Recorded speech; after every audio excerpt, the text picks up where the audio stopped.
Hi there, my name is Carly, and today we're going to be talking about the impact of adding and dropping classes on your full-time and part-time OSAP application. It's very common for students to make adjustments to their course load throughout the year. In fact, our office processes over 5,000 course load changes every single year. But before you consider adding or dropping classes, there are a few important implications to consider.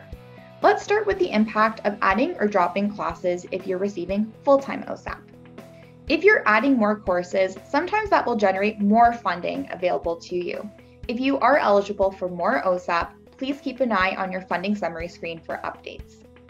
If you're dropping classes, there may be implications to your OSAP funding depending on how many courses you're dropping and when you're dropping them. If you're dropping classes before the full or partial refund deadline, just note that you may see a decrease to your OSAP funding as well as potential overpayments.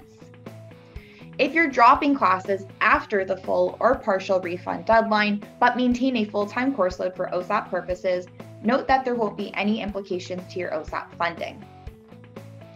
If you drop to a part-time course load or fully withdraw, regardless if you get a refund on those courses or not, just note that there are implications because you do lose OSAP eligibility once you're no longer in a full-time course load.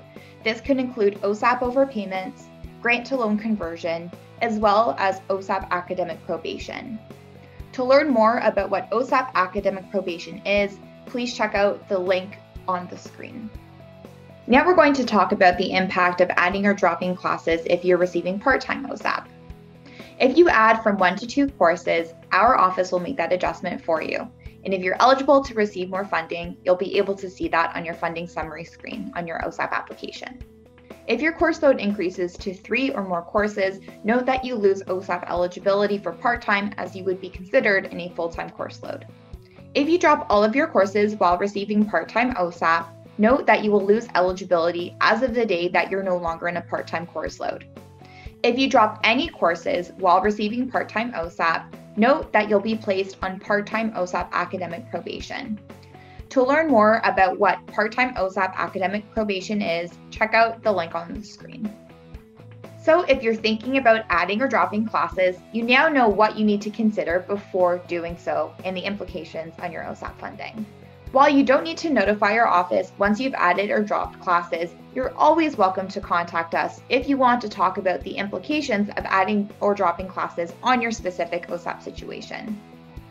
And to learn more about OSAP in general, you're welcome to visit our website, which is linked on the screen.